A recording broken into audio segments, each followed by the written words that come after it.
It's really an honor and a privilege to be here and to have been invited by Karen B. and just it's absolutely beautiful weather here as compared to Minneapolis, where it's about like 45 degrees and cloudy. So activism at this moment, even though the university is a really hot place to be, it's really difficult to draw people into a conversation when it's almost sub-zero temperatures. So I'm trying to get in as much as I can with Flat Earth before the winter creeps up on us out there, and then it's all downhill from there. So I really can't thank you enough for this opportunity to share my experiences, and I hope that you learn what to do and what not to do, and just kind of be yourself. I think that's the most important way that we can communicate this message, is to just be honest with yourself about what you've experienced and sharing it with other people. And I have taken the reins, I guess, if you will, of how to share this information with complete strangers. I'm kind of batting 0 for 12 with my own family and my own personal friends. So I just was like, well, if I can't do it that way, then I'll talk to strangers on the phone. And it seems to be doing pretty well. My flight in was really great. It was about 2 hours from Minneapolis to Atlanta, and I used to play Texas Hold'em probably about 10 years ago or so. And I did competitive Texas Hold'em on the screen in front of me on the airplane, and I beat the computer. So that was encouraging as I came here. One thing I learned, yeah, you're no match for me, computer. One thing I thought was really, really interesting to be here in Greenville about 10 years ago. Again, I first came across a Bible tract in the mail of the Gospel of Jesus Christ, and that was in 2007. And 2 years later, in about 2009, I was in some communications with Bob Jones University here in Greenville. I don't know, does anybody know of Bob Jones University? Okay. Right on. Yeah, so I was planning on just going head over heels into the Bible and wanting to be in church leadership. I didn't really know what that looked like at the time, but I don't remember anybody ever mentioning that there was rotating plane at the firmament of us. So I'm blessed that God had other plans for me, and He was able to kind of groom me into where I am right now. And again, I just can't thank you all enough for this opportunity to be here. So one thing about activism, I think that a majority of the people here know, I'm sure. The top 3 questions that you get related to Flat Earth. Can anybody give me their top 3 things? Yep. Where's the edge? That's on my list. Okay. Yep. Why would they lie? Right? That's my second one. So we're in a row. So you got to get this one, next one right to get 3 in a row. Pictures from NASA. Again. Why does it matter? Ships going over the curve. See, you guys are on it. I'm looking for this one question. What's that? What are they hiding? Okay. One more. How do the seasons work? Those are all valid questions for sure. And if you've watched any of my videos, you will have heard those. But I missed this one. Hey, there it is. If everything else is a whole, then why can't we be a whole, right? Like, that's the logic. And so, one thing that I have started to kind of develop is watching some of Nathan Oakley's debates. I don't know if anybody's familiar with Nathan Oakley's debates. I encourage you to check his stuff out. Here in the United States, it's pretty early in the morning, probably like around 8 or 9 in the morning. He continually addresses the idea that why are you arguing about intersecting shadows and on the moon landing and who took the video of the lunar lander, leaving the moon and everything, when we can't get to the moon in the first place because it violates two gas pressure systems next to each other without a solid barrier, right? I mean, let's get down to what the real nitty-gritty is about space travel. It's propelling yourself off of a medium that doesn't exist. There's nothing for a rocket to propel itself off of from our atmosphere out into the moon. So why are we even debating about the moon landing in the first place? Yeah, now it's within the atmosphere so that then it can have a medium to propel itself off of. But, one of the things that I want to address is being trolled, right? Or else having somebody who's genuinely curious about the topic of flat Earth. Because usually it's them coming up to us, or me, or you, obviously, and they have this feeling about them where they want you to convince them of your viewpoint, right? When we're the ones, and I try to say me, but I want to say myself, because I can only speak for myself, but I'm the one that has done the due diligence the last 4 years looking into this topic, and so I understand both sides of the story. When this person who is talking to me is newly being introduced to both sides of the story for the first time, because they think that they know where they live, and they think that we have some kind of information that the quote government isn't allowing us to hear. And so that's where I want to kind of address is having if you're going to talk out in public and kind of make yourself vulnerable, whether you set up a table or you're standing there with a sign like I do at the university and allowing people to come up to you, and you do it on a regular basis, you might get kind of trolled. You might get those people who don't take it very seriously. And so having that discernment of how long do you want to continue this conversation with somebody who's just kind of stuck on one viewpoint, where somebody who's really open to hearing this, even though they might not agree with you, having an open mind about this topic is really important. And allowing them the ability to talk and ask questions and not always feel like you have to continue to talk. Silence is a really great opportunity to allow them to dig their own hole, which can only go 8 miles if you and so, if you haven't seen the video that I put out a couple of days ago where I got trolled by an NASA fanboy, that can be a really good example of how to kind of handle that type of a troll. Like he's got a NASA sweater on, he's got his prop baseball glove, where I don't think he could catch a baseball if his life depended on it. And he kept referring to, I trust the experts, right? I defer my own responsibility on other people I've never met before, that they've done their due diligence so that I can trust them. And to me, that sounds like religion. To me, that sounds like putting my faith into a priest, that they have this communication with God, and only I can talk to them to have an experience with God.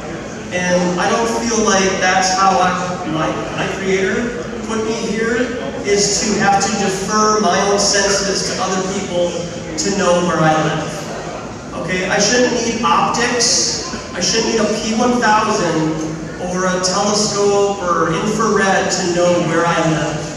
Okay, I feel like he would give me those senses and that ability to know that I live on a non-stationary plane here without having to use any second or third-party equipment to find that out. Now, yes, all of that equipment is great because it totally just blows the flow out of water, which is level and flat. But also, it gives us the ability to show those people, those doubting Thomases, who need to put their finger through the hole, okay, of his side and find out, okay, is this real or not? And sometimes those are the people that you gotta allow them to experience those experiments or observations themselves, Or you can also do thought experiments with people too. And if you watch any of my videos, we can go through these thought experiments and these examples of the different people that come up to me and have these conversations. And most of them are going to be mundane, the same thing over and over again. If the planets are round, then we must be round. Where's the edge? And they have all of these presuppositions that are all based on what they remember as a child. Because I never said anything about an edge. And it's always great to, point out what they're asking, and say, where did you get that from? I never said anything about an edge. And then they'll be like, well, it has to be an edge. Well, okay, so your concept of an edge means that it's a DVD floating in outer space then. So start to single out like their talking points and help them understand and comprehend the different avenues of which the Earth could be a level, non-rotating plane. Whether it goes on infinitely forever, or there's an ice shelf holding all the water in, or more shorelines. Either way, it's not a disk floating in outer space, with outer space being real and the sun being 93 million miles away still. So, get a really good comprehension and discern through multiple conversations of whether a person that you're talking to is genuine or not. And what I have started to do is I'll go to a grocery store, or I'll go to my local areas where I frequent, and I'll say something subtly or I'll leave something behind, but usually it's not like the cashier and then flat smack the cashier right away if I plan on going to that store over and over again. Sometimes just for me, I want to kind of build up something, because people are still going to be there. I guess I just have this sense of, we're going to wake up the next day, and these people are going to be there. So, subtly drop seeds if you know where you're going to be at a Target every day and you see the same cashier or the same small grocery store or something. You don't have to go all head over heels and share everything about Flat Earth within that first visit or that first conversation with that person. The best part about it is leaving them with wanting more. How many times have I had people at the university or at the lake come by and say, hey, I remember you, what about this or what about that? So allowing them to come back with wanting more. Because you never know what people are doing behind closed doors. So make sure, again, that you're able to discern a genuine person who's really interested and open-minded, or somebody who's already closed off, who's looked into Flat Earth for 5 years and denies it still, and says that there's no way that the Earth can be flat, because I trust the experts. I did want to point out this kind of, it's interesting to me because of just my own personal spiritual walk. When I first started walking with Christ back in 2007, within that year, I bought a dozen Christian meme type bumper stickers and I put them on my car. And I drove around with those Christian bumper stickers for 6 months or so. And people gave me looks, they honked their horn, and I would go to work and be like, wow, kind of went a little overboard on those bumper stickers, huh? And I was like, well, each one of them says something different, right? And now to see people here in this commonwealth of Flat Earth putting bumper stickers on their car, changing their license plates, going out openly with no regard for anything, which is great, just to share Flat Earth with other people. I just see it as just kind of odd from my perspective, but how truth just can really envelop a person so much that it oozes out them, and they're compelled to share this information. And I'm just really encouraged by every single one of you, because I know that in your own way, each individual one here shares the Earth being a level, non-rotating plane in their own way, with the people that they're meant to talk to. So, any way that you can share whether it be through YouTube, music, talking to people at work or your friends or family or anything like that. Keep it up because it's helping. It's changing people's thoughts, and it's kind of like the idea of like the ether, if you will, like how my resonance is affecting all of those around me. And people can feel that. They want to be around that. They don't know why they want to be around it, but I bet you if you give me or you an opportunity to hang out with each individual person here, we'll be best buds at the end of the day. You know, because we have that commonality with something that other people find, it's almost like intimidating and afraid, because if they deny what they have been taught previously, they have nobody else to go to. They have themselves. And the best way that you can know more about yourself is spending time with yourself and being alone, and not depending upon your wife or your husband or your girlfriend or your job or sports or video games or anything to make you feel complete. You know, Flat Earth hasn't completed me. I'm still searching. You know, I have seen other avenues of what truth could be considered of. And Brian Staveley, if you're here, I got one for you. I watched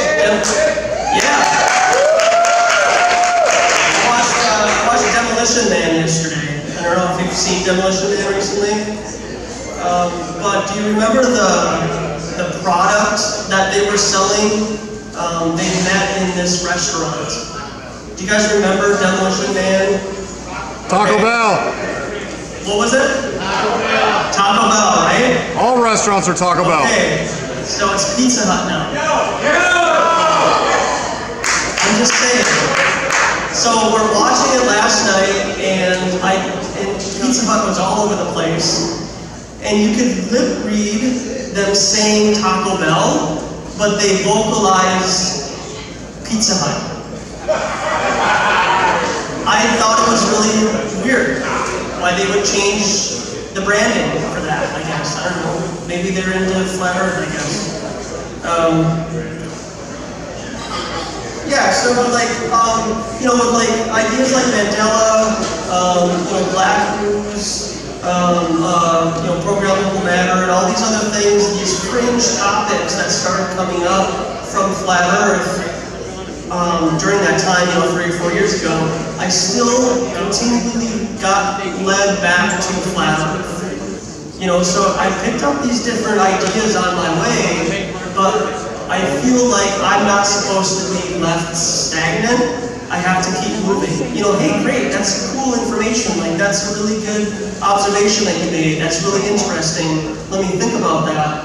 But then it goes back to Flat Earth. It goes back to creation. It goes back to us, like I titled in my last video. The creation has a right to know about creation. We as human beings have a right to know where we live, for sure, 100%. And we are on that path right now to make this place decide whether it still wants us around or if it wants that around, that other idea around. Okay, so we have to continue to make sure that we press in and with you know, dedication, share what you know. And if you don't know, then you don't know, and then you just move on, right? One thing that I do when I speak to people is I always defer to their own willingness to look. You know, like, don't make it like this has to be done tonight, or you're going to hell. This is something that has to be taken in very gradually for a lot of people out there, a lot of the public, because their education is set on the Earth being a ball floating in the millennium space-time. Like, a lot of their ideas and their conceptions of how they go about their business all have a foundation that they don't even know until you talk about it, that's built on a ball Earth, tilted at 23.4 degrees, of which nobody's ever seen before. And if you think about that, the only time you ever see the Earth tilted at 23.4 degrees is when they're talking about the seasons. Other than that, you will never see an animation or an image of the Earth tilted. It's always straight up at 90 degrees. But the only time that they'll ever mention the tilt is for seasons. Just, you know, something to think about. Allow them to look, and if they're busy, encourage them to look through their busy time. Because me anyways, I feel when I'm bored, I feel like I can't focus on what I need to do. So like boredom is a big thing that can affect a lot of people. So try to encourage them to look at it, even just like offhandedly, like a snide remark or whatever. One thing that I have encouraged people to do, and I even made it in one of my video titles, is when you YouTube or Google Flat Earth, change the filter to today, this week, and your view count. So does that make sense? So when you type in, when you're on YouTube, type in Flat Earth, okay, hit return, and then you're going to get your 3 or 4 pages of just garbage. But change your filter to today, and then you're going to have all your new Flat Earth information from that day, the last 24 hours. So you're going to get new content. Same thing if you change the filter to this week. That whole last week, you're going to get all new content. Yeah, sure, you're going to have your trolley type videos or whatever, but you're actually, one thing that is really fun to watch is this idea that I have a YouTube channel, I have to talk about Flat Earth, and you'll listen to somebody's opinion for 10 minutes about Flat Earth, and they have like 10 or 20 subs. So like, listen to what other people think and why they think that way. And the majority of these people, why they think Flat Earth is a certain way, is because of mainstream media. So that means that we here in this room are doing our due diligence to get out there and help correct the misinformation that's out there.